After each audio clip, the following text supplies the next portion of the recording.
Buen día, doctor Santiago Casado. Buen día con los estudiantes de la Universidad Técnica de Ambato o los estudiantes que observen el siguiente video. Para el siguiente video, el tema a realizar es el sistema en un estado estacionario y un estado transitorio de la materia de balance de materia y energía. En el siguiente trabajo analizaremos una planta industrial real de bebida de yogur Dough en la provincia de West Azerbaiyán, noreste de Irán. El tofu es una bebida refrescante y saludable de origen del país de Irán que se elabora a base de yogur de cabra u oveja. Se caracteriza por su sabor salado y su textura espumosa. Aquí presentamos los artículos donde se obtuvo la siguiente información con su respectivo cuartil. Listo. La capacidad máxima de esta empresa es de 150 toneladas por día. Este proceso incluye generación de vapor, refrigeración, recepción y pasteurización de leche, estandarización y línea de producto de la bebida. Esta empresa se rige de forma continua con datos de promedio de un año de operación y modelados estacionarios que se presentarán en el siguiente video para la correcta análisis de balance de masa. Entonces aquí presentamos lo que es el diagrama de flujo. Listo. Como primer ingreso de flujo tenemos el proceso de recepción y filtrado, donde se recibe la leche cruda, remueve las partículas gruesas y registra el lote con su temperatura. Tenemos como XG, que es la fracción de másica de grasa, XS, que es la fracción másica de sólidos totales, F, que es el flujo másico, y S, que estaría en todo el diagrama de flujo, que sería la corriente.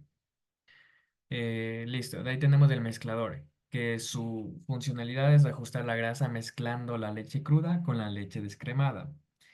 Para su balance tenemos que el flujo 2 por G2 más F3 por G3 es igual a F4 por G4. O de una forma más simplificada, tenemos que el flujo 4 es igual al flujo 2 más el flujo 3. En el siguiente proceso es el HTST o intercambiador de placas con regeneración, calentamiento y enfriamiento. Lo que hace este proceso es que pasteuriza la mezcla, se precalienta por regeneración y posteriormente se calienta con vapor y después se enfría con agua helada hasta llegar a la temperatura de 4 grados centígrados.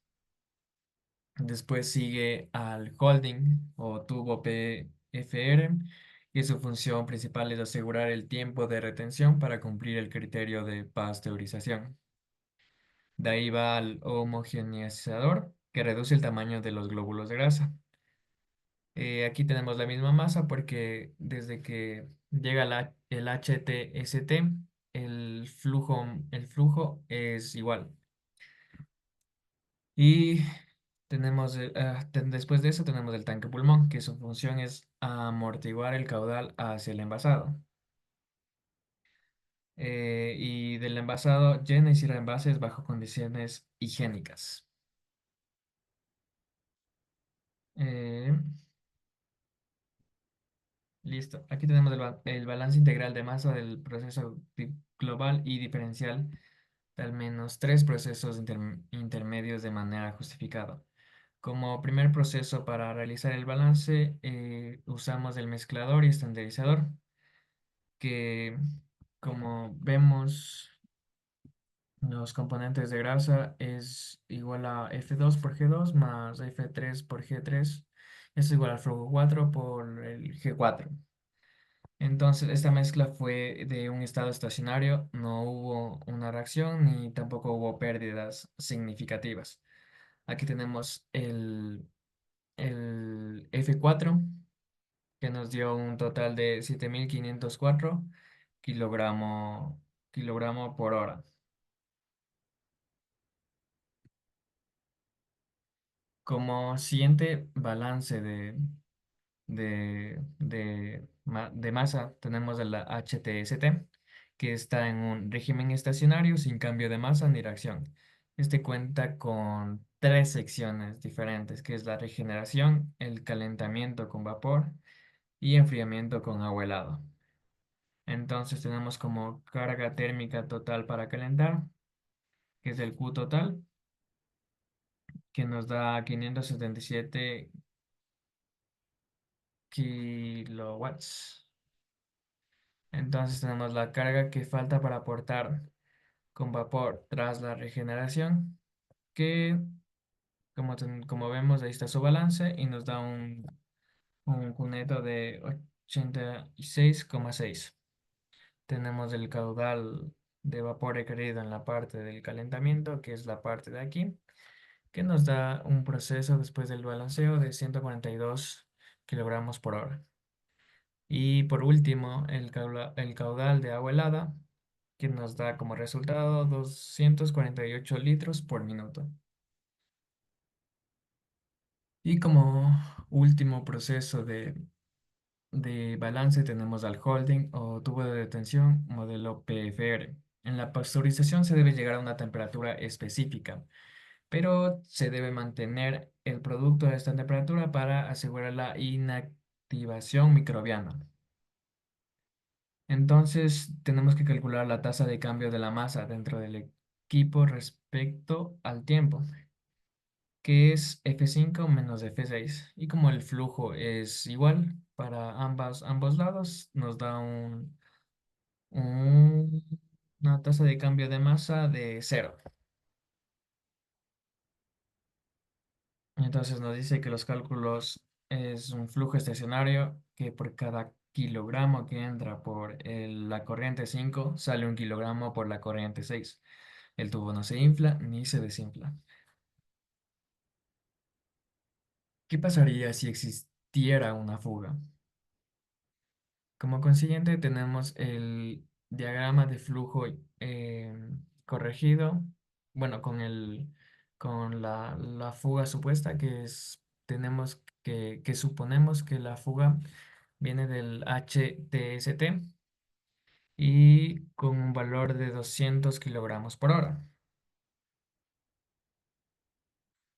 Entonces, en este caso, la fuga sería del producto caliente de la corriente 5, donde habría un nuevo flujo de fuga, que sería que lo vamos a denominar como flujo de fuga en kilogramos por hora.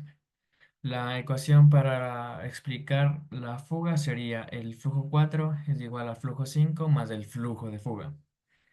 Lo que sale del PHE se reparte entre el holding y la fuga. Entonces tendríamos como flujo 4 de 7.504 kilogramos por hora. El flujo de fuga, que es 200 kilogramos por hora. Y el flujo 5 que sería la resta de 7.504 menos 200 que es el flujo de fuga. Y esto nos da un total de 7.304 kilogramos por hora. Ahora, ¿qué pasaría si existiera un bloqueo? Entonces, rediseñamos la parte del diagrama de flujo y añadimos un bloqueo en la parte del HTST. Entonces, ahora suponemos que existe un bloqueo en parte del holding, por lo que no puede salir todo lo que entra y solo pasa una parte del caudal. Suponemos que existe un bloqueo del 30% y solo pasa un 70% del caudal. Lo que ocurriría es que la masa se empieza a acumular en el holding y se puede generar una sobrepresión. Entonces, si la salida no estuviera bloqueada, tendríamos un flujo 5 igual al flujo 6. Pero suponiendo en este caso que la salida es con un bloqueo, tenemos que un flujo 6 es igual a un flujo 5 menos la variación de flujo. Lo que entra menos lo que sale por el bloqueo. Entonces, como suponemos que el 30% del bloqueo es la variación del flujo es de 1.600 kilogramos por hora, lo que sería que entonces entraría un 70%. Tendríamos un flujo 6 que sería la resta de los 7.504 menos los 1.600 que sería la variación de la fuga. teniendo como resultado un flujo 6 que sería igual a 5.904 kilogramos por hora. Entonces, después del bloqueo en el homogeneizador y el tanque pulmón, llega menos producto, por lo previsto. Ya, entonces, eso sería todo. Muchas gracias. Las referencias de donde saqué toda la información están en la parte de aquí. Que tengan un lindo día.